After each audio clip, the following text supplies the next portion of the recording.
This and every episode of the Brewlosophy podcast is brought to you by the American Homebrewers Association, a member-driven organization that wants to help you save money on beer and brewing supplies. In addition to providing brewing resources and hosting one-of-a-kind events, the AHA offers money-saving discounts at nearly 2,000 beery destinations around the country through their Member Deals program. Join the AHA at homebrewersassociation.org and make your beer money go further.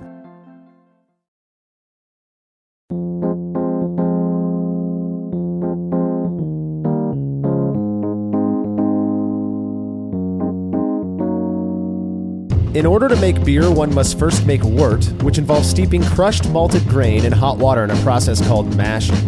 In the time people have been making beer, a few aspects of the mashing process have come to be accepted as sort of rules, one of which involves time. You're listening to the Brewlosophy podcast. I'm your host, Marshall Schott, and in this episode, contributor Brian Hall's with me to talk about the variable of mash length.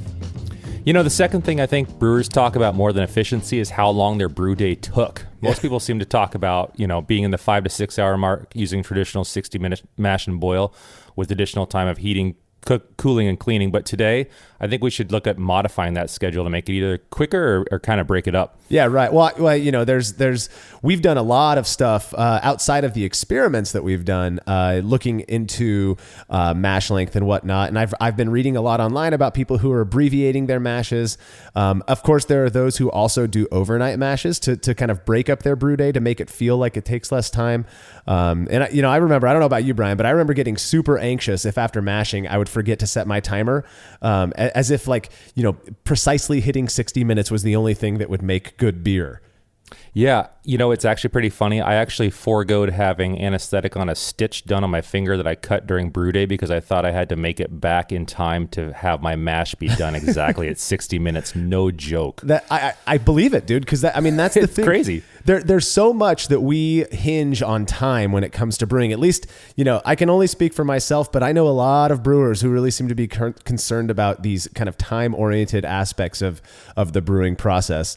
And as anyone who keeps up with what we're doing over at brewlosophy.com knows, our perspectives maybe have changed a little bit with our short and shoddy stuff and whatnot. We're going to be getting into the reasons behind this shift in a bit, but first I want to make sure you all know what we've got going on in the future so that maybe we can meet up and have a beer at some point.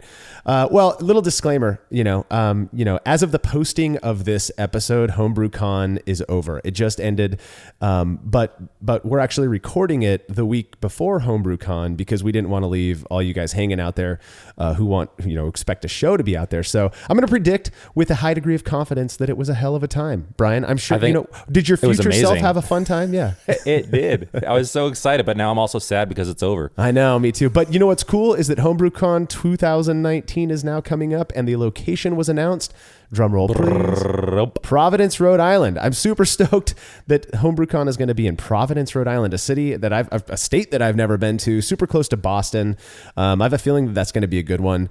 So mark your calendars now for HomebrewCon 2019 in Providence, Rhode Island. It's going to be a lot of fun. Be exciting. Never been to Providence, spent a lot of time in New England, excited to go back. Yeah, I'm excited to go there for the first time. The next thing on the list is Hop Harvest in Yakima, Washington. Brian, you and I are going to be heading up there the last weekend of September to hang out with our friends from Yakima Valley Hops, drink some awesome beer at Varietal Brewing Company and Bale Breaker, and of course attend the Fresh Hop Ale Festival. We've already heard from a good number of folks who are going to be there as well. Let us know if you're going to be around. We'd love to meet up. Finally, it's a bit of a ways off, but I will be joining our friend Denny Kahn from the Experimental Brewing Podcast in Asheville, North Carolina next March, where we're going to be giving sessions on experimentation with brewing and beer. Should be a lot of fun. I was talking to Michael Tonsmeyer about the sessions that he was doing. I believe it was a year and a half ago or so. He said it's a great time. A lot of really dedicated brewers there. Good beer, of course. I'm bringing this up now just because anyone who's interested in attending should probably keep their eyes peeled. I've heard there's only 35 spots per session, and we're only doing 2 sessions, and apparently those spots fill pretty fast. So when they announce it, jump on it if you're planning on going. Of course, we're always looking for participants and love meeting new people. If you live anywhere near any of us, we'd love to get you involved. Brian lives way up there in Anchorage, Alaska, so if you feel like making the trek through the Great White North, we've also got contributors in Chicago, Denver, Pueblo, Colorado, Corona, California, Atlanta, Georgia, and I'm right here in Fresno, California. Shoot me an email, marshall@brewlosophy.com. and I'll connect you with the contributor closest to you. Thanks so much to everyone who's been using our links when they're doing their online shopping. It really is a huge help. If you're looking for an easy way to help us to continue doing what it is that we do, those links can be found over at brewlosophy.com/support. We also offer rewards for your support of Brewlosophy. By becoming a patron of Brewlosophy, you'll receive things like unique discounts at YakimaValleyHops.com. Chance to win a $50 Love to Brew gift certificate every month. They draw a random person who's contributing $5 or more per month to help us out to win a $50 gift card. So pretty cool. An invitation to a monthly live Q&A with a special guest. We just got done asking Owen Lingley from Imperial Yeast a whole bunch of questions. That was pretty rad. And a bunch of other things as well. Our next guest for the live Q&A is New England IPA expert and all-around good dude, our friend from Ales of the Riverwards blog, Ed Coffey. He also is doing, Brian, you might know more about this than I do. He's kind of like contributing or helping out, or maybe he's one of the assistant brewers at Kelly Green Brewing Company. Yeah, he is one of the brewers at Kelly Green. I think he's in charge of a lot of their barrel-aged beers at this point. I haven't had any of his beers yet, but I've heard they've been getting great reviews. Yeah, I actually went and looked on Untappd, and it looks like their reviews are really good. Anything coming from Ed, I'm sure, is going to be fantastic. So yeah, the list of past guests is pretty nuts. We've had John Palmer, Gordon Strong, Mike Tonsmeyer. We've had Scott Janish. The upcoming lineup is pretty killer too. Russian Rivers, Vinny Chilurzo, Seth Klon from Mecca Great Estate Malt, Dr. Charlie Bamforth from the UC Davis Brewing Program. All of that just for helping us out a little bit. To learn more about becoming a patron, you can head over to patreon.com/brewlosophy. All right, time for some feedback, which this week is brought to you by our friends from Imperial Yeast, who are providing brewers with the finest quality yeast on the market, packing 200 billion cells into each pitch-right pouch. Brewers are ensured a quick and healthy fermentation. With a wide range of ale and lager strains, as well as some funkier stuff, Imperial Yeast is sure to have what you need to turn your wort into delicious beer. Go check out everything Imperial Yeast has to offer at imperialyeast.com today. Okay, listener Ed Hitchcock had a couple things to say in regards to our episode on fining with gelatin. Brian, we have gotten more feedback on that single episode, which I guess kind of aligns with the fact that it's easily our most viewed article to this day. Yeah, I mean, people have a thing. People are interested in clarity or haziness, depending on who you talk to. Yeah, well, the ease of getting clear beer. So in any event, Ed says, in case it hasn't already been mentioned, isinglass has never been refined from beluga whales. Okay. Jake made a comment about beluga whales and isinglass coming from their bladders and whatnot. So Ed's just making a clarification. He says the beluga means white. The beluga that's harvested for caviar and isinglass is a white sturgeon, not a white whale. In talking about the use of gelatin, you said you only found reference going back to 2010, but my old brewing books from the 80s, such as Dave Miller's Complete Handbook of Homebrewing, talk about it. So it has been used for fining homebrew for quite a while. Keep up the great work. I fall on my sword. You're right. I know that there are references as far back as the early 80s. I should have been more clear. I was referring to the popular usage of gelatin, and I overspoke. I misspoke, I should say. So. Yeah, no, I mean, I think you're right. I think it's become more popular in the last 10 years or so. I checked too. Yeah, it's mentioned in the Complete Joy of Homebrewing, but it's not mentioned as like a standard method everybody does, just kind of an option, whereas now it seems to be something that's kind of progressing a little quicker. Yeah, it seems like it's become sort of a standard, whereas back in the day it was when I started homebrewing, I didn't hear about using gelatin. I didn't hear about people who were regularly using gelatin until probably like 5 or 6 years ago. No, I didn't really hear of anybody regularly using gelatin until you and I started talking years ago. So I wasn't even starting. I started brewing in 2003, and I don't think I fined my first beer till 2014. Yeah. It wasn't until my friend Brad, we did a kind of a cool, the Brewer's Thumbprint experiment, that I started doing that. So thanks for the clarification, Ed. We appreciate that all the time. If you have any clarification about anything that we say on this show, please feel free to email us and let us know. In regards to the feedback we read on episode 43 about a metallic taste in Robert Stutzman's beer, a dude named Keith wrote in to say, and I think this is pretty funny. He says, if Robert is the only one who can taste this off flavor, he may want to visit his dentist. I've heard that old fillings can react with the acidity in beer, causing a metallic taste, as was mentioned in the show. Overcarbing may increase this reaction. Thanks for the great show. I have never heard that before, and believe me, I've got enough metal in my mouth. I figure I would have tried enough beers and have them taste metallic. But Yeah, you know, likewise. I mean, listen, it's an interesting idea. Totally, and if you are constantly getting a metallic flavor when you're drinking your beer and you can't seem to find the culprit, go to the dentist. Maybe that's good feedback. Keith, thanks a lot. A little update on Robert's issue. I heard from him just about a week and a half ago, and his problem was apparently fixed by swapping out his chrome-plated faucet with a new stainless faucet. So right on, Robert. I'm glad you're not getting that metallic flavor anymore, and it's good to know that it's not your old fillings. So yeah, you can send your show feedback to feedback@brewlosophy.com, or you can leave us a voice message by calling 951-444-0320. All right. Hey, listen, Brian, I know that up in Alaska, Alaskan Brewing Company does a smoked porter, right? Yeah, Alaskan smoked porter. It is very popular up here. People save it for years. I tried a bottle of 95 actually a couple months ago. It's an interesting beer. Yeah, so I know for a fact that even down here, it's kind of a lauded beer. Like people really look forward to drinking it. And it does. I've had it, and I'll be honest with you, I don't like it. I've never had a smoked beer. I can't stand smoked beer.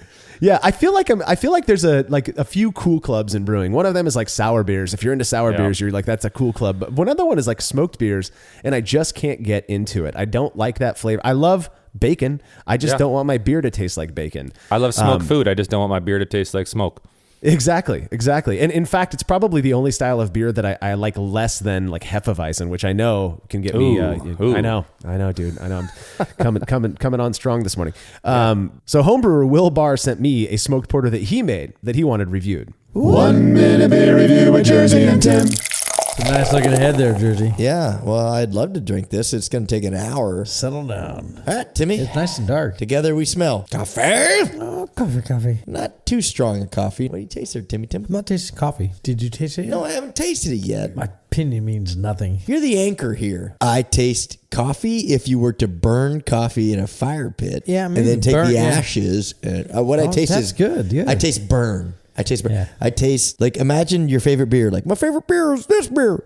Take that beer and burn it. Burn it down, Poogie. Like, imagine like us sitting around the fireplace and the whole night the beer is burning. Definitely got the roast. Timmy, we're going to kill this. All right. This is a beer that was dried into a...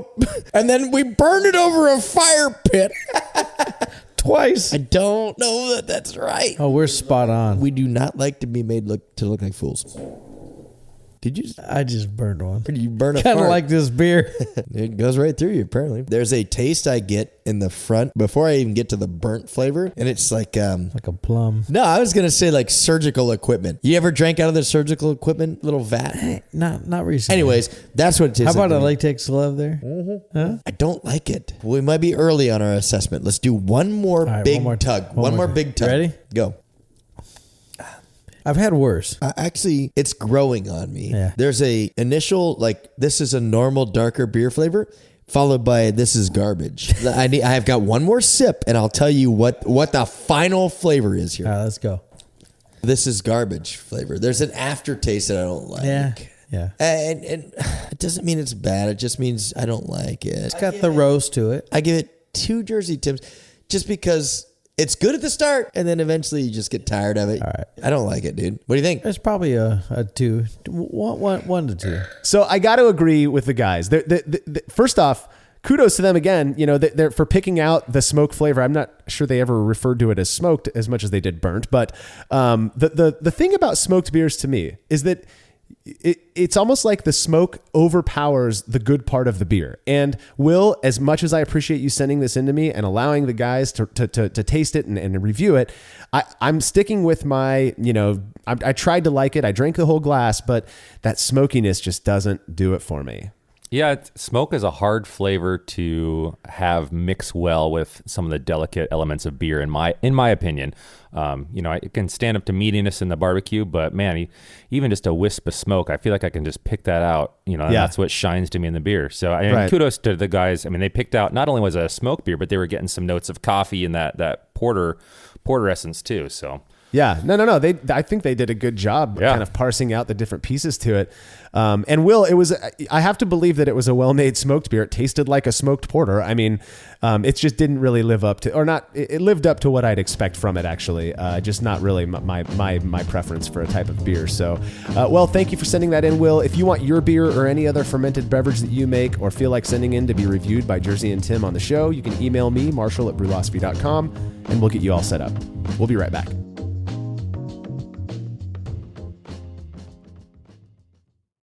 Have you ever thought about adding a port to your kettle but held off because you didn't feel like drilling into your gear or sending it off to have someone else do it? From the makers of the super fast counterflow chiller, the exChillerator, comes the Hangover, the easiest way to add extra ports to your kettle as well as countless other options. Mount a faucet to your keg for easy portable pouring. Set up the perfect whirlpool arm. Hold a heating element in place. All of this and so much more without permanently modifying your gear. Manufactured right here in the United States, the Hangover offers brewers too many convenient solutions to list here. So head over to exChillerator.com today to see what the Hangover can do for you. Hi, I'm Stephen Leach, creator of Brow Supply Brewing Systems, here to tell you about our latest Unibrow brewing system. Modeled after the brew in a bag method, the Unibrow uses the same kettle for both mashing and boiling, replacing the fabric bag with a stainless basket that can hold up to 20 pounds of grain. A heating element is run by an electric controller that allows for the maintenance of specific mash temperatures and makes mashing easier than ever. Each Unibrow is shipped with a counterflow chiller and the parts required to brew a batch of beer. We're really proud of the Unibrow, and we know you'll love it as much as we do. Go check it out at browsupply.com and sign up for our email list to receive special deals in your inbox. When dumping wort-soaked grain in leftover low-gravity wort while cleaning up after a brew day, did you ever wonder what your true efficiency would be if that wort made its way to the kettle instead? Using the brew bag, a fabric filter for all mash tuns and brewing methods, allows you to capture every last drop of wort. Not only does this increase kettle efficiency, it lowers your grain bill, which saves you money. Throwing wort in the trash is like dumping a 12-pack down the drain and just doesn't make sense. Use the brew bag and leave no wort behind. I've been using these filters for a long time and recommend them to everyone. I never have to worry about a stuck sparge and cleanup is fast and easy. Go grab yourself a brew bag fabric filter at brewinabag.com and be sure to use code TBP17 at checkout to get a discount on your order. Family-owned Atlantic Brew Supply is the largest homebrew shop in the Southeast. No gimmicks, no multinational corporate overlords, and no BS. They offer exclusive malts, yeast, and more from local artisans, as well as award-winning recipe kits. They also sell professional brewing gear and cask equipment from sister companies ABS Commercial and Cask Supply. Most ingredients are available by the ounce, plus Atlantic Brew Supply has an on-site calculator to help you craft your best brew. Orders are processed same day, and 2-day shipping is guaranteed for East Coast customers. Get 15% off your first order using promo code BREWPOD. That's BRUPOD at AtlanticBrewSupply.com. As every brewer knows, the best beer requires the best hops, which Yakima Valley Hops provides fresh from the source to brewers around the world. Carrying everything from classics like Cascade to modern favorites like Galaxy and Mosaic, as well as other ingredients and gear, Yakima Valley Hops has it all. And don't forget to check out their new podcast, The Late Edition, where the YVH crew goes into depth on our favorite plant with industry experts. Head over to YakimaValleyHops.com now to see all they have to offer and subscribe to The Late Edition wherever it is you listen to podcasts.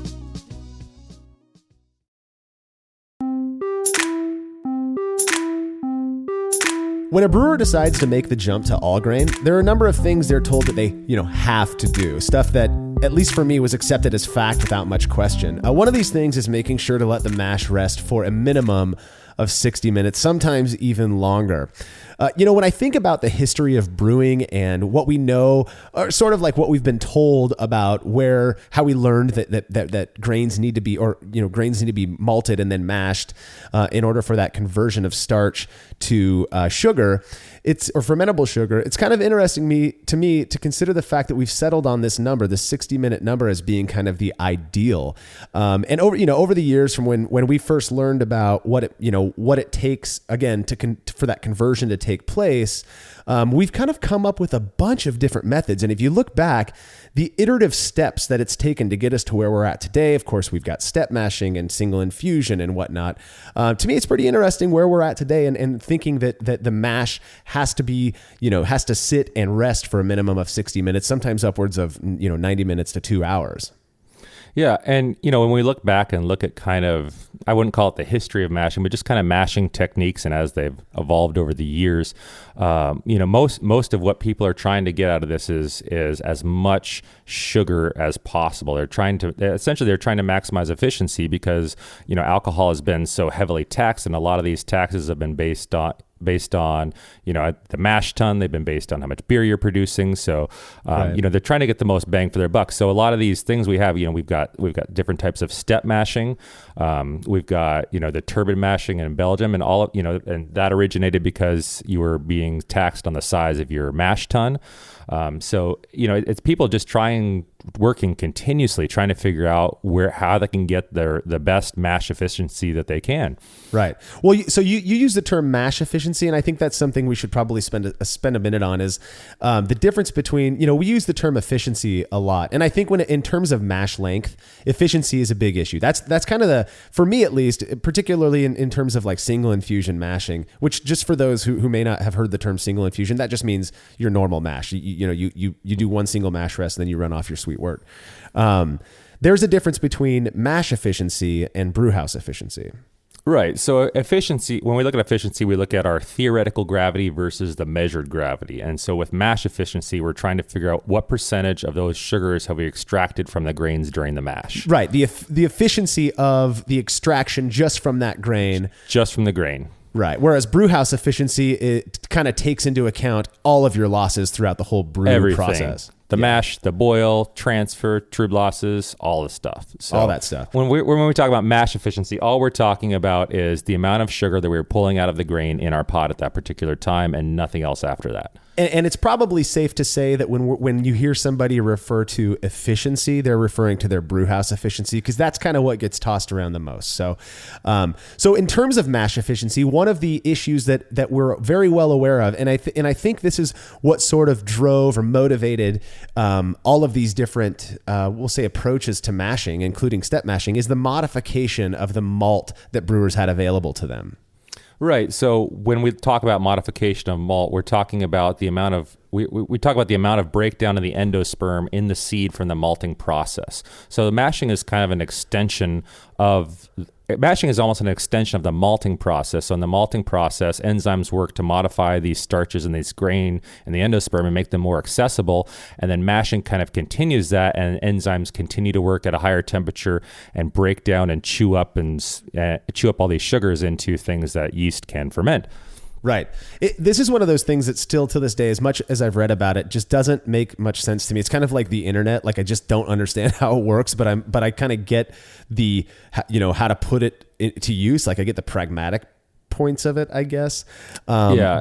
But so you consider like kind of, we'll call them heirloom malts, but also people will say like floor malted Bohemian Pilsner, for example, I believe is a classically under modified malt, and so people will, in order to get that good mash efficiency out of that, not only will they can they, if you're going to do a single infusion, you'll hear about people holding these mash rests for 2 hours in order to get that good conversion, but you'll also see a lot of like step mashing or even decoction mashing, right? Right. Because we've got different enzymes that act at different temperatures, and sometimes and less modification can mean that they don't have.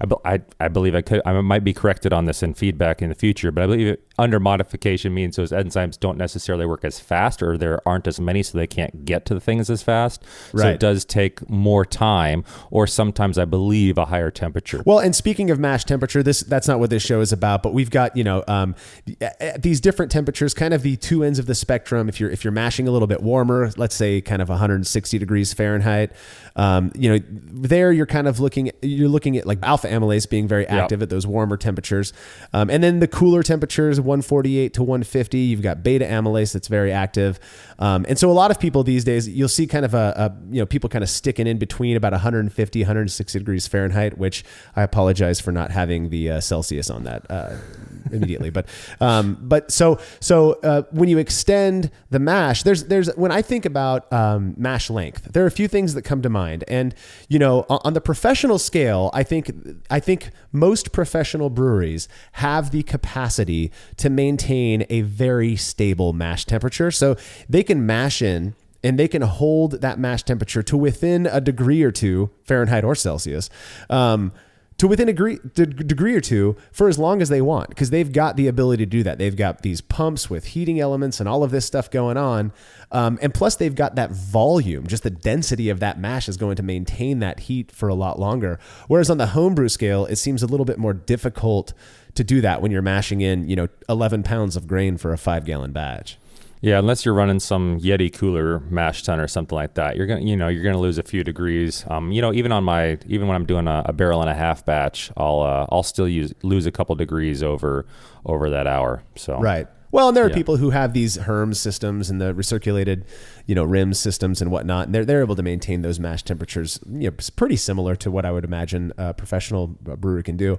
But in thinking about the pros and cons of extended or abbreviated mashing, maybe what we should hit on first is what are some of why would we want to, let's say, reduce mash length and or even perhaps even extend mash length? What are some of the things that we can get from doing either of those? Well, on a functional level, if you have less mashing time, that's less time you're brewing. So, we talked earlier about people bragging about how fast that they are able to brew. Maybe it's not necessarily just bragging rights, but being able to knock out a batch in 2 or 3 hours versus 5 or 6 hours is super attractive, especially when you have a busy schedule or kids or other things going on. Yeah, that is hands down the number one reason that I hear from people about finding abbreviated mashing, reducing that mash length appealing.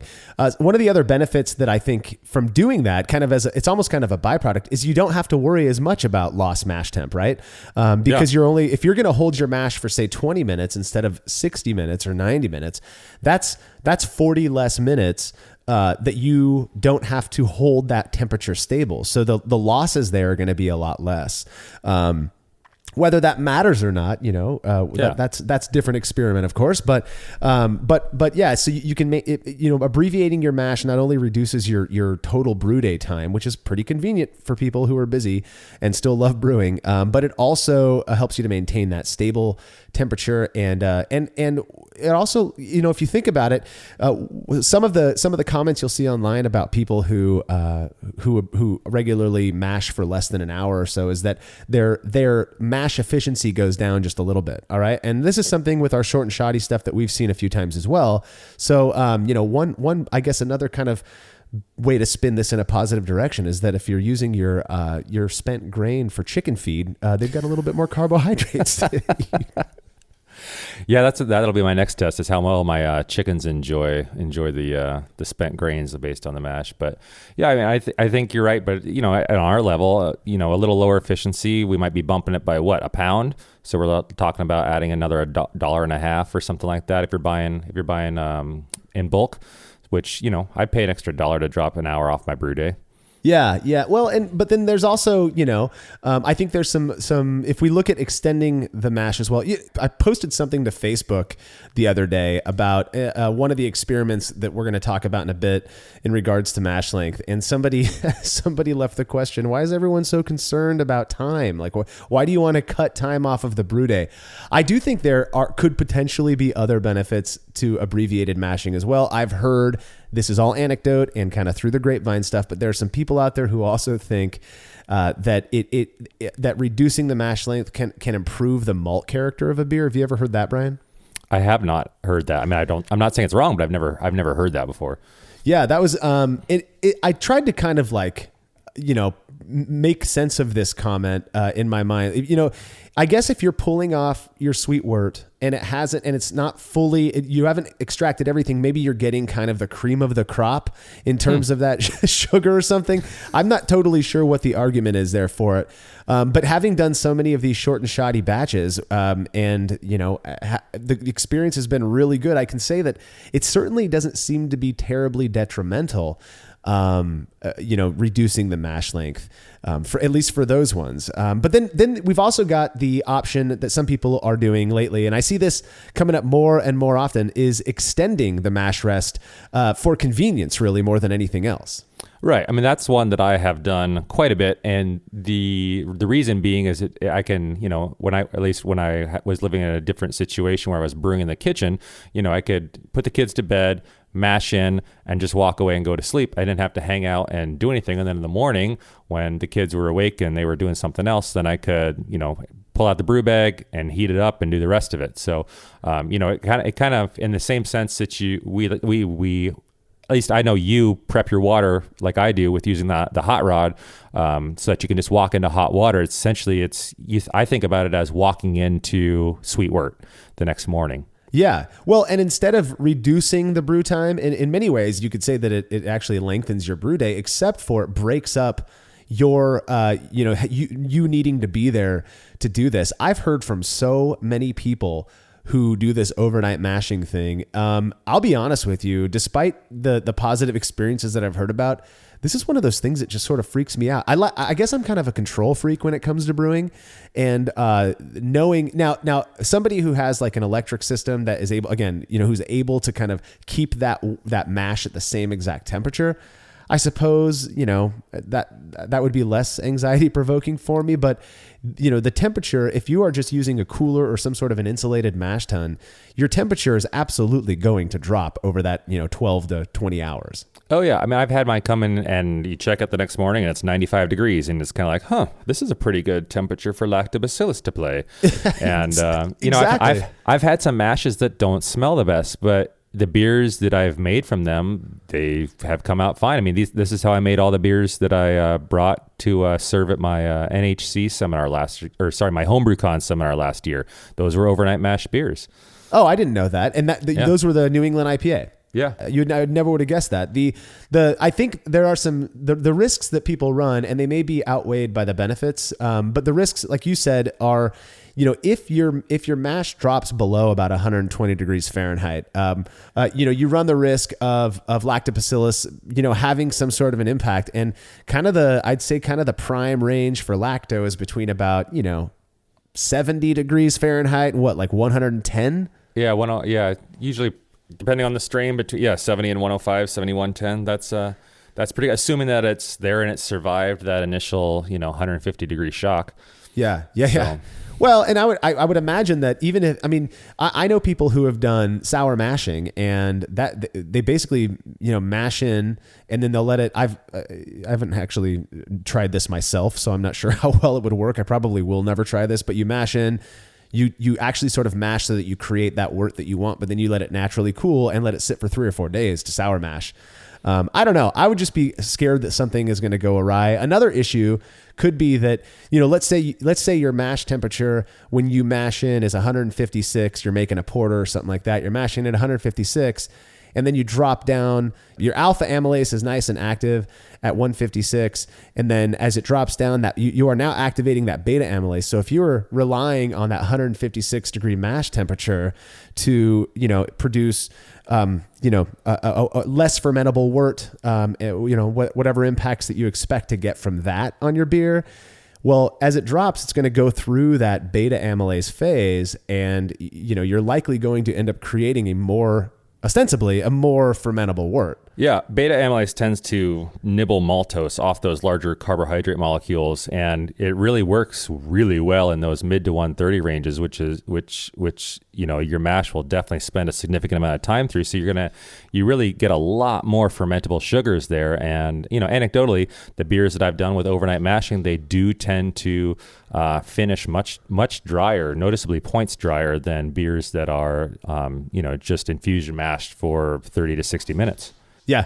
These are just those things that you got to consider if you're going to do, I think for both, there are things you need to consider for abbreviated mash rests. Biggest one for me is making sure that everything is prepared ahead of time, because if it's not, you're going to run into the issue of kind of like running around like a chicken with its head cut off. the brew day can get really, really hectic if you're abbreviating all of these things, without being planned, without having your hops measured out, without having your sanitizer all ready, stuff like that. Whereas for with extended mashing, I just think there's all those things that we just talked about. You got to keep those in mind, because they could have an impact on the finished product. Yeah, there are some risks doing extended mashing, but I don't know whether they're worth it or not. So I don't know. I'm still on the fence. I don't do it right now. Yeah, so I've never actually tried extended mashing. I've never done the overnight mashing, but it's something that I've thought about. I've got those insulated stainless mash tuns. I'd imagine that they hold temperature fairly well, especially in the summer. That's what I've been thinking about. Is like, if I'm able to mash in at like 9 o'clock at night and then wake up the next morning, so it's only 6 or 7 o'clock the next morning and get going, that's less than 12 hours, and it's 85 degrees at coolest in my garage during middle of summer. I think I might be able to talk myself into that. Yeah, I mean, I wouldn't do it to say that you did it. I would do it if there's a reason. If you're looking for maybe a drier beer, or if you're looking to kind of break up your day. But I think your concerns about lacto are valid. But the people that are doing sour mashing, like myself, when we do those, we tend to throw in additional grains that have that lactobacillus on them when the wort has cooled down. So I haven't had one that's gone super sour, just from having cooled down. And I've mashed in at 8 o'clock at night, and I haven't dealt with it the next day till 1 p.m. sometimes. Yeah. That's not my optimal schedule at this point. I don't do it anymore, but No, that's interesting to me because you're right, and that's something that I kind of failed to point out is that when I think for any type of like sour mashing or kettle souring or whatever, you're actually adding something else, whether it's grains or a culture of lacto to really encourage the souring process. So maybe that's not anything to really be that concerned about. Yeah.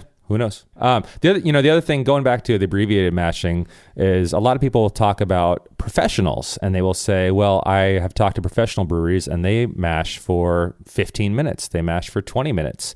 Right. Well, what we know. So, and this is a point that comes up every once in a while. They're mashing for longer than that. What's happening is that, when they mash in, they have such huge volumes that as they start to recirculate and then run off that sweet wort, that runoff is going slower than wort. It takes them way longer to collect their wort than it takes us. And so that, they are actually mashing for upwards of 90 minutes a lot of the time because of the time that it takes to run off that sweet wort into the kettle. It is still in contact with it's not like, I can collect my whole batch of sweet wort in like 3 minutes. Yeah. I mean, I can collect mine in 3 minutes and then, start heating it right away. So, yeah, I mean, I think you're right in the sense that, a professional brewer might recirculate for half an hour before they even start to collect. So they've got the 15 minutes they let it sit and stir it. They've got a half an hour that they let it recirculate. And then it takes time for them to start transferring into their boil kettle and even start heating it up. And even though it's in solution, you've still got that conversion happening. So yeah, I would say they're mostly doing 60 to 90 minutes. Yeah, well, and I've actually heard from some professionals. These are like 15-barrel brewers who are, who they mash in, and by the time everything is stirred together, it's been 10 or 15 minutes. They start wort collection, but they're fly sparging. It's going really slow. So yeah, you could say, oh, look, 15 minutes, that's nothing. But that, it's longer than 15 minutes. I feel like when homebrewers try to model themselves after professionals, we just start to confuse the process. We just got to do what works for us, Exactly. I mean, do what works for you. Exactly. Well, curious just how important mash length is, we've put it to the test a few times. Results from those when we get back from the short break.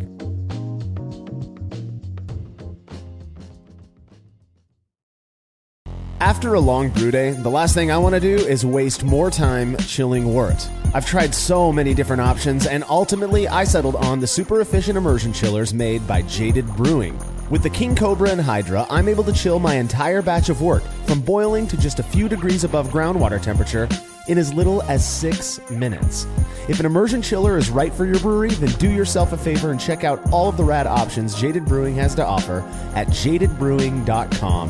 And be sure to let them know Brewlosophy sent you. Shopping for brewing supplies online can be a real hassle, which is why we recommend Love to Brew. They've got great prices, super fast shipping, and they carry exclusive products like East Coast Yeast, the Brewer's Essentials brand, and their award-winning beer recipe kits. They're also the only place you can pick up your very own Brewlosophy recipe kit. The numbers don't lie. Love to Brew has hundreds of 5-star reviews, and thousands of brewers are choosing them for their supplies and ingredients each year. Experience the difference at lovetobrew.com. That's love, the number 2, brew.com.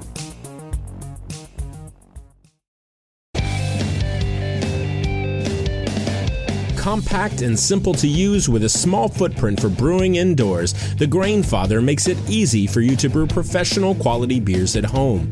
The Grainfather is an all-in-one brewing system that lets you brew all grain beer in a single compact stainless steel unit. It uses an electric heating element and pump to maintain a constant temperature and to circulate the wort during the mashing and cooling stages. It also comes with a counterflow chiller to reduce chilling times and produce high-quality wort. And now, with the addition of their conical fermenter, the Grainfather takes things one step further by offering homebrewers state-of-the-art temperature-controlled fermentation just like commercial breweries use. And with the Grainfather Recipe Creator and Connect app, you can easily design a recipe, sync your brewing system with your phone, and then just sit back and relax as the app takes over and assures that you maintain your scheduled mash temps and boil schedule. Head to Grainfather.com to purchase your all-in-one brewing system today and to sign up for their free recipe creator tool. Once more, head on over to Grainfather.com, that's Grainfather.com, and get started today. Founded in 1978 by brewing pioneer Charlie Papazian, the American Homebrewers Association is a division of the Brewers Association focused specifically on protecting and promoting the hobby of homebrewing. In addition to their work lobbying for the rights of homebrewers across the country, they're also the primary sponsor of Brewlosophy.com. By joining the AHA, not only are you supporting their cause, but you get a ton of benefits as well. Discounts at breweries across the U.S., early access to tickets for events like the Great American Beer Festival, and you get to attend HomebrewCon, the world's biggest gathering of homebrewers. Head over to Brewlosophy.com/AHA now to sign up to become a member.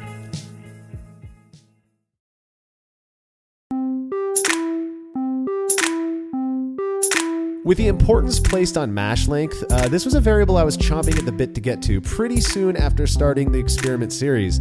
After hearing from a few homebrewers back in 2014 who were reporting good results with abbreviated mash rests, I designed an experiment to test it out for myself. Now, this was one of the earliest experiments that I ever did, and it was when I was still trying to decide on the approach that I wanted to take.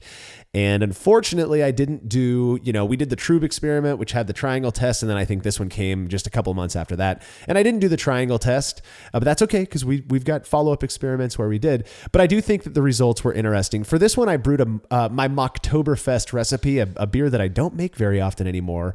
The grist of which is 47% Vienna malt, 23% Munich malt, 20% Pilsner malt, 4.5% honey malt, and 4.5% C60 and 1% of Special B. That is a crazy grist. My goodness. My, how things have changed. Oh, my, how things have changed. Right. I fermented it with like a Kolsch yeast, all this stuff. Now I just ferment warm with L17 Harvest. So for this one, what I did is I two separate batches, right? Because of the variable, these had to be mashed next to each other. They were mashed simultaneously. One of them was mashed for 30 minutes and the other one was mashed for 60 minutes. And the 30-minute mash, after all was said and done, both were boiled for the same amount of time, all that stuff. Post-boil OG, the 30-minute mash was at 10:49, while the 60-minute mash was at 10:50. This sort of makes sense to me. I know that Kai has done some research. Kai Troyster has done some research on mash length and the impact that it has on mash efficiency and conversion. And like we talked about, those longer rests do tend to extract more of that fermentable sugar. What I recall from reading from that is similar to what you're saying. Yeah, longer, more sugar. 60 seems to be where it kind of caps out. But the difference between, 30, 40, 50, 60 isn't quite as dramatic as one would think. Right. And this, we've done some short and shoddy brews where that we mash for 15 or 20 minutes, and you do definitely see kind of this drop off as you reduce your mash time. There does seem to be this drop off in conversion, but even according to Kai Troyster, I think what he said was that right after about 20 minutes of mashing is where you start to see that the things start to kind of level out a little bit more. It'll go up, but incrementally. It's a lot smaller. So we saw that with this one. 30-minute was 10:49, 60-minute was at 10:50 OG. Both were fermented in the same chamber, the same temperature with the same yeast, and surprisingly to me, they both finished at the same 10:15 final gravity. I would have thought that the 60-minute version, because it did drop in temperature just a little bit more, 2-3 degrees more, I thought maybe it would have attenuated a little bit more, but no, they both finished at 10:15.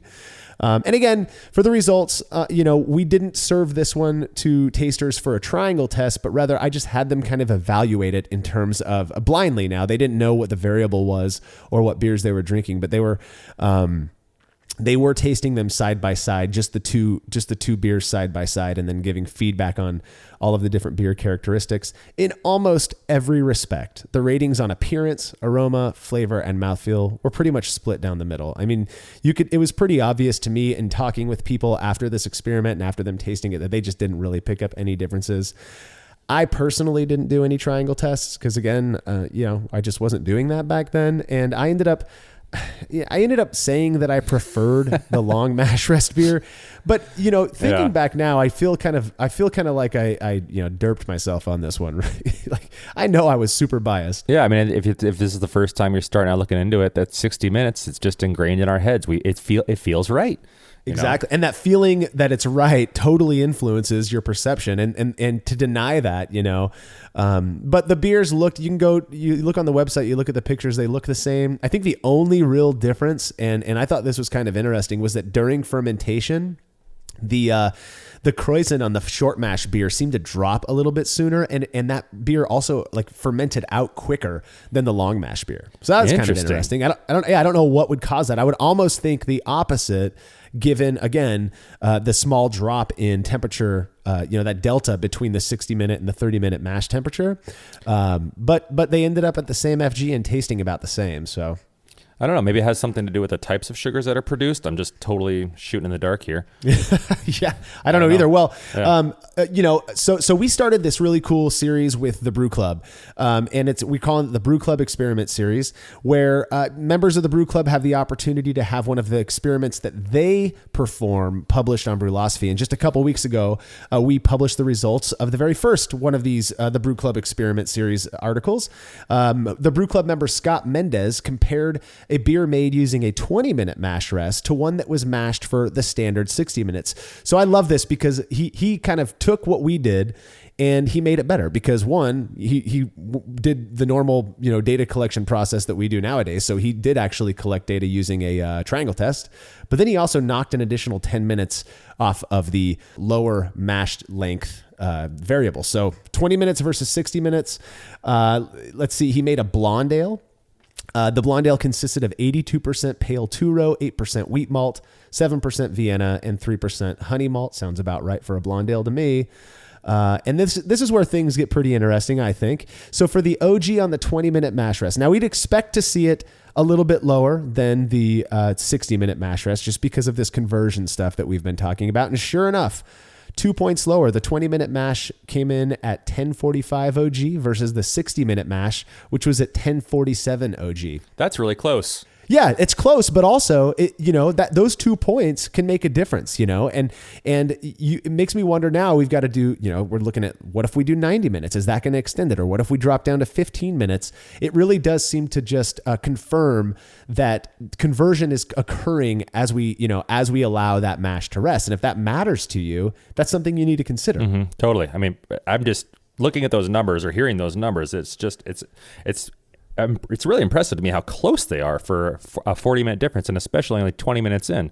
Well, and one of the possible reasons for that is just like we talked about in the last segment is that the modification of modern malts. We've got these highly modified malts nowadays that may not require as much care time at the very least, but they're able to do what we want them to do in much less time because of advancements in technology, in malting technology. Right, exactly. So the 20-minute mash, he fermented these beers exactly the same temp, all the same stuff, and then at the end he took hydrometer measurements for their FG, found that the 20-minute mash beer finished at 1010 FG, so 1.010.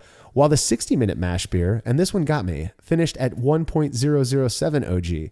So this one does seem to confirm this idea that those additional 40 minutes seemed to make the wort more fermentable.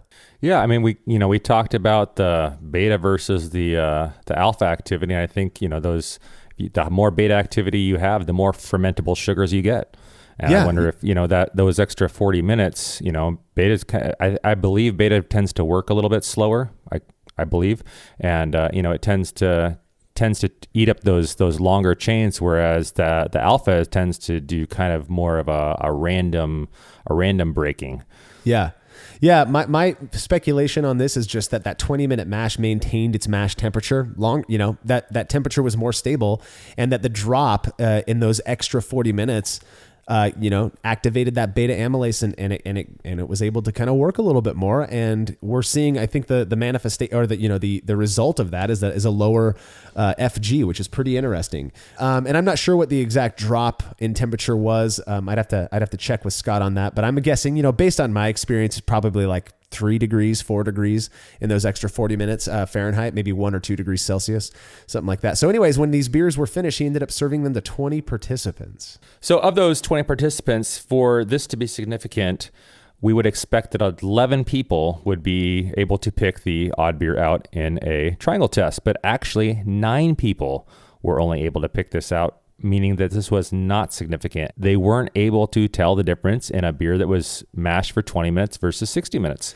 Which is, this is kind of first time, that we're seeing that an abbreviated mash doesn't seem to make a very strong perceptible difference in terms of people being able to distinguish the beers. But it does sort of confirm what I observed in that first experiment, that people just couldn't tell that much of a difference between these beers. The part that really gets me on this one is that you've got a beer that was 1047 down to 1007 OG, whatever ABV that ends up being, couldn't be distinguished from a beer that started at 1045 and finished at 1010. So much lower, I think arguably a lower ABV, so less alcohol in that one. And people still couldn't tell it apart based on that, which goes to show just how beer really is, to me, I think characterized mostly by the ingredients that we're using, and may not be as perceptibly influenced by things like that, by process variables, really, right? Mash length and whatnot. Pretty fascinating results to me. And Scott did a fantastic job. He was telling me that at first, he was convinced, and I think we've all experienced this, Brian. At first, he was convinced he could perceive a difference between these beers, and like me, he kind of had that preference for the traditionally mashed, the 60-minute mashed beer. And then he attempted a couple of triangle tests, and I'm sure you can guess how that went. Yeah, in his triangle test, he says he was unable to tell apart them in a blind triangle, but he thought he could tell them side by side, which I feel like we've all been there, Yeah, well, and I think side by side, we and I'll put this in quotes as well, we can tell them apart because we know exactly what they are, we know what we're tasting, we know what to look for. But when you are actually trying to distinguish them in these blind triangles, you realize the whole idea behind a triangle is that you have to suspend your bias. There's no way that bias can really play a role. And something that we've been talking about, looking at, is the impact of awareness of the variable, if that has any impact on one's triangle test performance. I think we should test that out. I personally, I don't think it'd make much of a difference. Like if we told people what the variable was beforehand, I don't think that that's going to really impact their ability to distinguish, the odd beer out in these triangle tests. Yeah, I honestly have no idea, but I really would love to see the results of that. Yeah. Well, I want to again remind people, if you want to have your experiment published on brewlosophy.com, go join the Brew Club. It's free. It's super cool. The guys who are running it, it's not us. The guys who are running it are really excited about getting people involved and experimenting with beer. You can check that out at thebrewclub.com. That's thebruclub.com. Be like Scott. And also, that was just really cool that he's, people are out there replicating these experiments of ours. All right, before we get to the next experiment, which was Brian's, and I'm really excited to talk about this one, I want to remind you all about our sponsor, Brewers Hardware, who specialize in tri-clover compatible sanitary fittings, conical fermenters, kettles, and brew stands. Brewers Hardware offers a variety of unique and hard-to-find items for both the home and craft brewing markets, including high-quality stainless fittings at competitive prices and very fast shipping. They're super excited to announce the release of the BCS 482 control system, which provides everything needed to fully automate your brewery. Learn more about this and the other great gear they offer at brewershardware.com. And don't forget to mention Brewlosophy at checkout to receive a free gift. That's brewershardware.com. So I know we talk a lot about abbreviated mashes, and one thing I've been doing for a while, but even before joining the Brewlosophy crew, was the overnight mash. And so I pitched it to everybody that, why don't we try doing an overnight mash versus a 60-minute mash and see how that beer kind of comes out. Because I had this idea in my head that my beers were still tasting great, but still coming out a bit drier than what I was used to. So I decided to make a really simple beer, a Pilsner using 95% Pilsner malt, 5% Munich. And I did a 15-hour rest on this beer instead of the normal 60 minutes. And that temperature over those 15 hours sitting in my 52-degree garage, it dropped down to 70 degrees. Whew. So 70 degrees. So and you were, what was your initial mash temp on that? Initial temp was, I believe, was 152. So you had a delta from your starting to, that's crazy, of 82 degrees Fahrenheit or 46 degrees Celsius. So you went from... That just, to me, see, that's what I'm talking about. Like the anxiety that I experience and it just from my like neuroses about brewing and control, that type of a loss, I would think that I just ruined a batch of beer. But you had been doing this for a while when you were living in Maine, right? Well, no, I done it once or twice in Maine, but it really kind of came upon me when I started living with children. And, as your schedule is not exactly your own. And right. The time that I had was when they were unconscious. So rather than focusing on child sedatives, I decided to start mashing in the evening and dealing with the beer the next day during nap time. So I would mash in at, 8 or 9 o'clock at night and deal with that beer at 1 o'clock after they'd fallen asleep or, sometimes a little bit earlier, depending on what we were doing. But right. Yeah, it ended up being about 15 or 16 hours. And it was kind of fun because in this experiment, I did it in my garage in the new house where the ambient temperature was 52 degrees compared to the 70 degrees that I had back in the apartment. So right. Interestingly enough, so both beers got brewed identical other than this rest. The overnight beer had an original gravity of 1054 versus the 60-minute beer had a gravity of 1049. So yet again, we're seeing that mash conversion or this mash efficiency does seem to increase with kind of this positive correlation with mash length. Right. And I don't know, I honestly don't know how much of that relates to the actual length versus the temperature drop off. So, well, and that's something else I think we should mention. If I recall correctly, these were both brew in a bag, full volume brew in a bag batches that you mashed in a kettle that you just wrapped some Reflectix insulation around. Yeah. So there was no temperature control on either one. So, the beer that mashed for 60 minutes, that lost 3 or 4 degrees. Over that 60 minutes, nothing compared to the 82 degrees that the other beer lost. Right. The other interesting thing, obviously, is the final gravity, and the final gravity on the overnight beer was 1008 versus the 60-minute was 1011. So there you've got 3 points as well. That makes so much sense to me, right? I mean, you've got this. It's going from the warmer, mash temperature that is going to produce a less fermentable wort, but it's dropping all the way down through every single one of those other, commonly known temperature rests as it's going, and just allowing every type of enzyme that's possibly in there to do its work and to make this wort extra fermentable. At least that's how kind of I conceptualize this. Yeah, and I did too. And you know what? The alcohol difference was a full percentage point. So I guess, when we're going back to pros and cons, we can boost in that as another pro for overnight mashing is you get a little extra booze out of the situation. Yeah. Hey, for all of those of you out there who are getting hung up on this whole brewed IPA thing, maybe overnight mashing is your brewed IPA. Oh my God. Oh my God. So I decided to serve it to friends, family, passersby, that sort of thing. And out of 22 participants, we would expect for significance to have it be significant to expect 12 people to be able to identify the odd beer out in a triangle test. And actually, there were only 8. Which is basically 1/3, close to 1/3, which goes to show, I mean, that these beers were not perceptibly different to most people. Brian, I was wondering, when you sampled these beers side by side first, because we talked about Scott's impressions before he did the triangle test. We talked about my impressions before I, was doing triangle tests and whatnot, and kind of having a preference for the traditionally mashed one. You'd already been doing overnight mashes for a while. What were your impressions immediately? I think you were kind of primed to already kind of try not to be biased because you knew what you were doing. You knew that you were going to be doing triangle testing and all that kind of stuff. What'd you think of these beers? Well, in my head, what I'm thinking is I'm I'm thinking that these beers are coming out drier already. I can see that the FG is different on the overnight beer. I'm thinking, oh, this is going to taste drier. And at first I was like, maybe this is a little bit drier. But when I racked it up and did a triangle test, I couldn't tell the difference. Yeah. Which is interesting on so many levels, because you've got a full alcohol percentage difference. You've got, the 3 points in the final gravity. I would have expected, even if I couldn't nail it in my shitty palate, at least, my participants would be able to. And I'll be honest, the thing in these last two experiments, yours and Scott's, that really get me is the ABV difference not being kind of the crux, being the thing that people are capable of utilizing. Because, a 1% alcohol difference, I would expect in a beer that's only 6% or 5%, I would expect to be, at the very least noticeable, maybe like but man, people can't seem to tell this apart.